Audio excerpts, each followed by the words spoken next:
first of all, thanks Karin Housley for stopping by the KROC AM studios to talk about your campaign for U.S. Senate. To start out with, maybe introduce yourself. Who is Karin Housley, and why should we vote for you for U.S. Senate? Thank you so much. I am Karin Housley. I'm running for the United States Senate. I'm running for the seat that was vacated by Al Franken. I'm running against Tina Smith. It's the open seat, we'll call it, but it's just 2 years left on Franken's term. I am a mom. I have 4 kids, 2 grandchildren, been married to my husband for 33 years. I'm a small business owner, and I've been in the state legislature for 6 years. As a member of the state Senate, correct? As a member of the state Senate, yep. And I've been working, the reason I ran for the state Senate was to fix our tax climate here in the state, help our businesses grow, create more jobs, less regulations on our businesses to help them grow and create more jobs. And then I've been really focusing on taking care of our elderly. That's what I've been doing in the Minnesota Senate as the chair of the Aging and Long-Term Care Committee. And all of those things I want to do when I get to Washington. Getting to Washington, any other statewide issues that you hear as you're traveling on the campaign stuff that might be important to Minnesota voters? Yeah, there's a couple of them that come up and are in the news frequently. Immigration is big. Everybody wants to know what's happening with immigration. So helping to secure our borders and make sure that we reform our immigration system to make sure that many of us here in Minnesota came from immigrants. My grandfather came from Yugoslavia to work in the meatpacking plants in South St. Paul, but he came here legally. So reforming our immigration system to have our immigrants come in legally and secure our borders so we know who's here.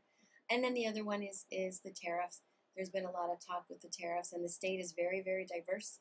Up in the Iron Range, where they are really happy about the steel tariffs because China's been dumping steel here for a long time, and it's hurt that area of the state. But again, going forward, we've got to make sure that these tariffs don't hurt our farmers, because agriculture is the backbone of Minnesota. So we want to make sure that our farmers are treated fairly and we don't hurt their businesses. A lot of the issues you mentioned are tied in with the current administration, President Trump, and there's been a lot of talk that this midterm election will be a referendum on presidency. What are your feelings about President Trump? And obviously, you're the Republican-endorsed candidate, so I expect they'd be favorable. But how do you feel the president is doing so far? I think the president is doing an excellent job. What he said he was going to do, he's doing. It's not always in the style everybody likes. You know, there's a few of us that would maybe like him to tweet less, but there's also other people across the state that absolutely love when he does that. So his style is a little bit different. I don't always agree with the president on 100% of everything. As a matter of fact, when it came to the immigration issue, we differed on separating the families. Being the mom of 4, I couldn't imagine. So I think he is doing a really good job.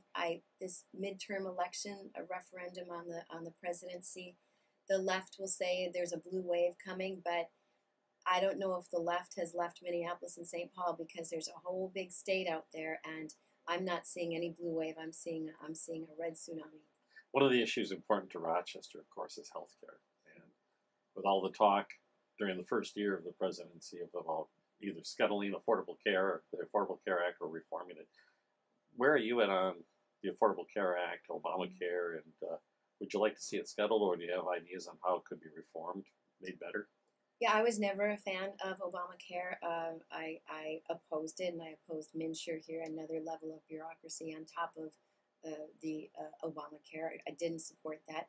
I would have supported repeal and replace, but part of the issue in the United States Senate is there's such a slim majority, now it's just 50-49 with Senator McCain not voting. We need definitely to do some sort of reform when it comes to healthcare, but we have to make sure that it's a patient, doctor-centered healthcare. Make sure that the patient's at the center of it, and not big government coming in and telling a doctor and patient what's best for them. So I think if we open it up to the free market and really focus on what the patient-doctor relationship is, that's the place to start. Now here in Rochester, we're, as you can see, undergoing a transformation. Yeah. Destination Medical Center. Your opponent intimately familiar with what it is because of her previous role. Um, are you familiar yet with what is happening here in Rochester in the Mayo Clinic? And is there something you could do as a U.S. Senator to help the community with the transformation into the DMC? Absolutely. I had the pleasure of being Senator Senjum's seatmate for my first 4 years in the Senate, and now he sits just across the aisle, the Republican aisle. And Senator Senjum and I are very, very close, and he's always talking to me about DMC. I've been here a couple of times, and whatever you need help with, whatever they need help with, I will be there for, because this is very important for jobs here in the area, the economy, and it's so nice to see all the cranes out there and the way things are going here in Rochester. It's very exciting. And on a more timely note, the president's nomination of Brett Kavanaugh to the U.S. Supreme Court. If it goes as planned, that vote will likely take place before the next senator is selected. But where do you stand on the president's choice for the U.S. Supreme Court? I think it was an excellent choice. He's got a very impressive resume, and I think there's a lot of people excited about his nomination. Now we just have to get Congress to get to work. I know the last Justice Gorsuch was confirmed in 66 days, so I'm hoping that Congress can move quickly and confirm Judge Kavanaugh quickly.